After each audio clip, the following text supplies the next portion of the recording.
Hey guys, and welcome back to Brexit. Brexit England, Northern Ireland, and Eastern Europe.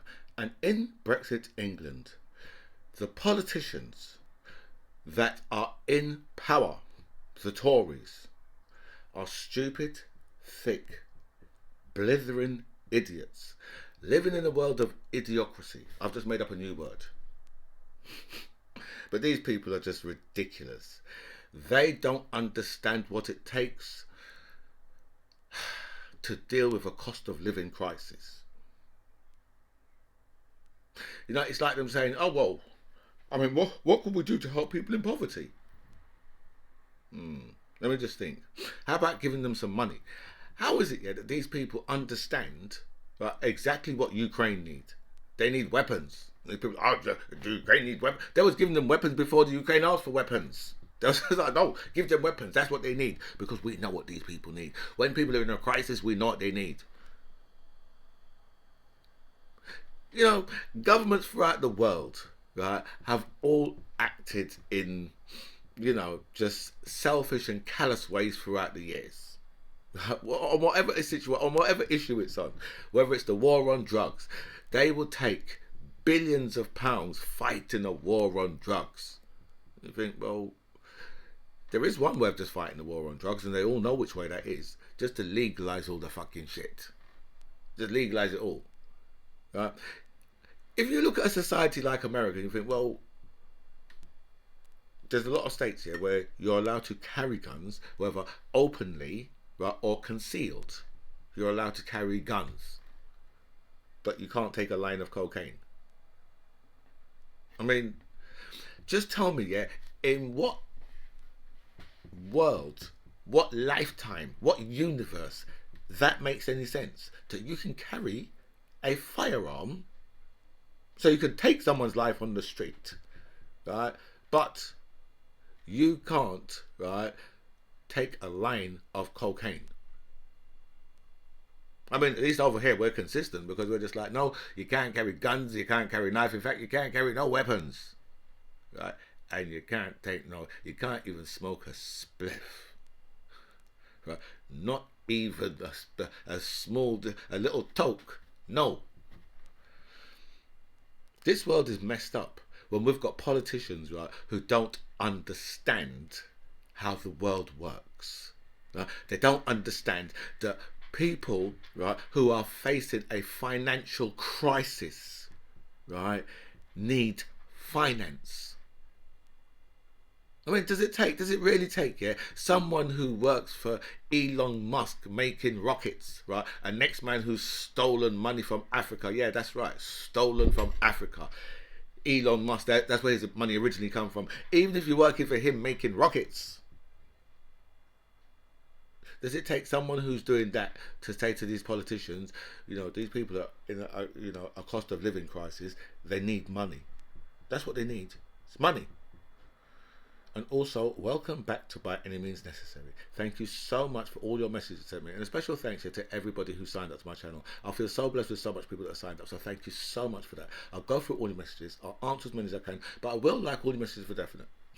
So we're going to start in America, because we had the presidential dinner speeches at the White House.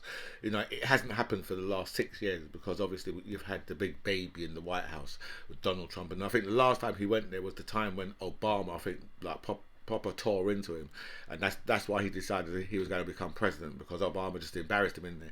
And Donald Trump, he can't really take a roast. He can't take people like taking the piss out of him.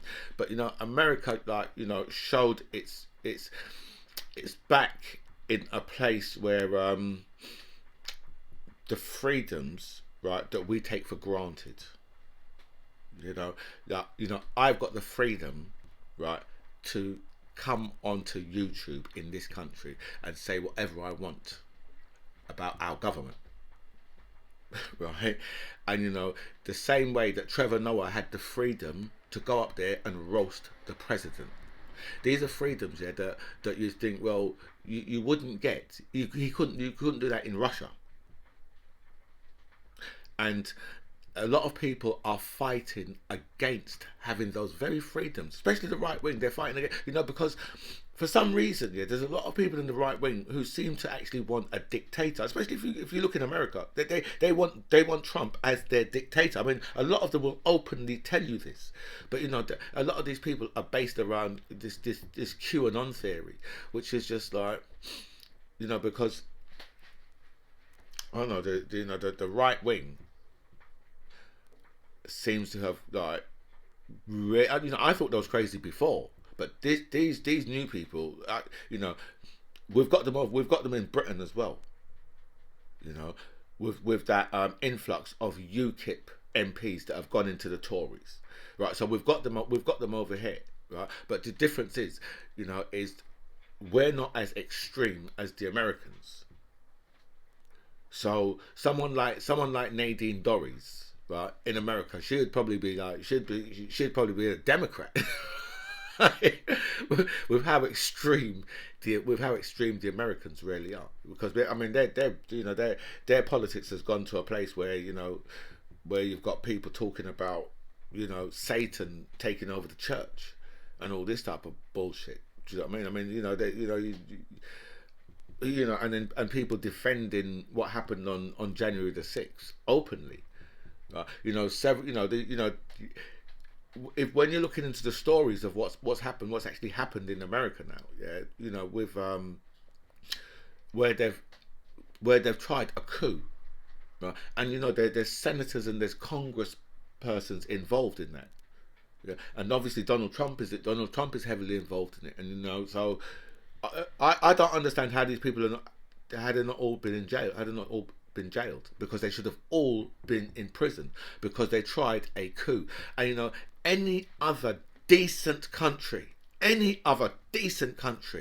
And you know, America, right, is supposed to be like, you know, the world's greatest democracy, and it's not, because you know, it won't lock up people who tried a coup on the, you know, the people who are being locked up for it, right, are the people who was actually on the ground itself.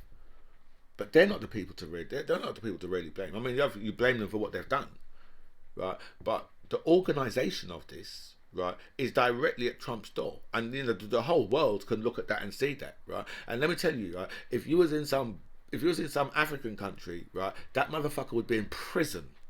The president would be straight in prison. But you see, the difference is that the difference is, on a general basis, yeah, it would be the army to just say, you know what, no, this you've gone too far this time, and the army would just drag them off and fling them in prison, and then they'd have gone on trial, right? Like, you see, what's her name, the woman from Myanmar, right?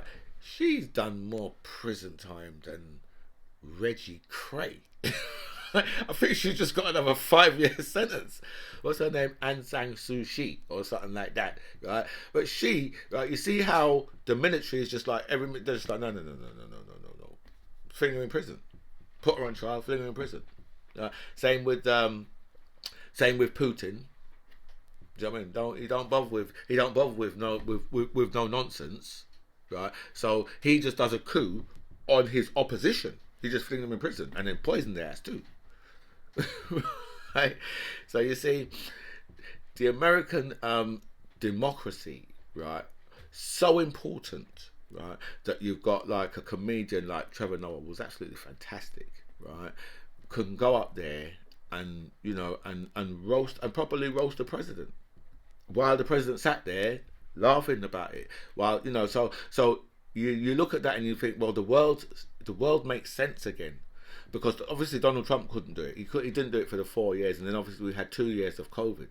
So Biden missed the first 2 years, but Donald Trump just point blank refused. No, he's not doing it. He's not doing it. He's not going up there and having people roast him. Do you know what I mean? On you know, as the president. And every former president has done it. All of them have done it. Even George Bush, even George W. Bush. Right, because George W. Bush has just popped his head out from all over the place now, because he knows he doesn't have that title of being America's worst ever president anymore. Right? So we've had a breach at the Windsor Barracks, which is just a few meters away from where the Queen is staying. A man believed to be a fantasist, right, has walked up in there as a priest and told them, yeah, I'm a priest. right? And then went, and then he spent the night in there and all them things. Remember, he's only yards away from the Queen's, even though she was staying in Sandringham at the time. She was staying somewhere else. I think it was Sandringham. She stayed somewhere else, right? So, but just meters away from where the actual Queen is, because these are the actual guards that look after the Queen, and he's managed to breach in there, and he's in, he's all up in the officers' mess and all them things there, right? And eating with them and and having a jolly good old night. And then I think he's gone on to say, yeah, that he was like a jet fighter pilot or something like that. And I think that's when they must have thought, hold on a minute. You're a priest, and so they found out that he was just a fantasist. So I think the police had to escort him to the police station, right, for further inquiries. Dentistry is in real crisis up in Britain. You've got people pulling out their own teeth with pliers, right? Because I mean, in the first place, right, the whole thing was the dentist's own fault in the first place, because the dentist, they was ripping off the NHS. So, right, years and years ago, the government just said, you know what, no, right, from now, right, you guys are all private, right, there's only going to be very few. But it suits the government, right, because I think a NHS dentist earns probably about 65-70 grand a year, right, which is not going to be a lot of money for a dentist when they know that they can earn well over 100 grand. So it would be easier, right, for the government to say, well, what we'll do, right, is we'll have a good amount of NHS dentists, right, and we will take care of those certain, because what it is, is they give them a budget, and out that budget they have to pay for their nurses and their receptionists and then whoever else works in there, right? So, and that budget, I think must only net them in the end like 65-70 grand. And obviously most dentists know to themselves, well, we can earn a lot more than that. But they know that they can earn a lot more than that. So it would be easier for the government to say, well, you know what we're going to do, we'll give them say 90 grand or 100 grand, right? And we'll pay for the nurses, and we'll pay for the but you see, a long time ago, the governments have worked out, that the British workers, right, are piss takers. The English workers are piss takers, right? And the more latitude and rope you give them, is the more they'll want, right? So that's the reason. That's another reason why they don't want to employ, like the English governments don't want to employ like the people of the country, because of things like duvet days,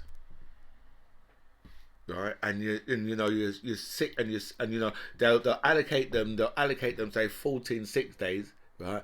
And the English worker will take those 14 sick days, right? Because they're allocated. So it's allocated, isn't it? So, right?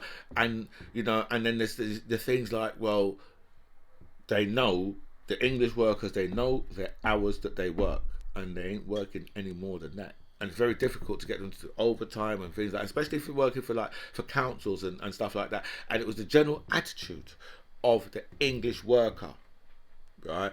It's one of the reasons why they don't want to employ English people. And that's the same thing with the with the dentist. It's the general attitude of them. Right? That's the reason why they said, you know what, just send them all into the private sector, because, right, first of all, they're ripping us off, and secondly, if we send them into the private sector, then it's out of our hands, Where have all the GPs gone? I said, where have all the GPs gone? I don't know the words. Where have all the GPs gone? Okay, where have all the GPs gone? Probably most of them have gone to Spain, to Italy. Oh no. That would be some European thing. No. Probably, right, you'll find some of them in places like America, Canada, New Zealand, Australia. That's where you'll find most of them. Because where Boris Johnson has promised like 6,000 GPs in 2 years. Right, but it takes around 10 years to train a GP up. So unless he's going to obviously they've got to go for your India, Sri Lanka, Pakistan, and those type of GPs. Those are the GPs that will that will come here. Right. But there's not going to be, obviously we're not going to get the Spanish doctors and people like that. They're not going to want to come here. They don't want to come here. But this Britain has got very limited pull of employees to come from across the world now, right? So it's going to have to be like just let me think, brown and black doctors. That could be a show, you know, that Flying Doctors. Yeah, so it was Brown and Black Doctors, the TV show, made in Great Britain. that would be nice. That would be good. Have them driving around in BMWs.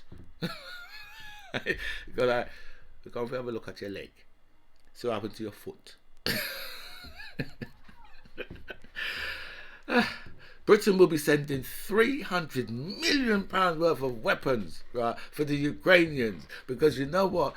Britain knows exactly what it is that people need. They just don't know what it is the people that need it, right? When they're in a crisis, right, for the cost of their living. They just don't know about that. But they do know that Ukraine could do it 300 million. And you think to yourself, whoa, that's some big cash, some big contracts that guy out there. I mean, the weapons industry must be... Wow, lovely, lovely jubbly. By this time, Rodney, next year, we are going to be multi-billionaires. That's what the weapons companies are saying. Straight up. Right? Especially the ones in America, who have just been like, going to be delivered 33 billion. So what? Britain's sending 300 million. Britain's like, yeah, we're sending a lot. We're sending so much, we're going to put a punch in the Russians, punch him, and give him a good shot in the guts. And the Americans are like, yeah, we're sending £33 billion worth. Now that must make the Russians sit up and think, what the motherfucking shitting motherfucking bitch ass is going on here when they're sending that much weapons into the Ukraine? Because that's weapons, yeah, that's going to be some heavy shit. That's going to be heavy shit. But then, you know, it got me thinking, well, there must be some people, right, who are just fucking over the motherfucking moon, right? 33 billion. And the Americans, right, are also going through a cost of living crisis. 33 billion in weapons. I think you know, that's what Jesus would want. I think that Jesus would want that. For you to say, you know what, we've got weapons to send to the other side of the world.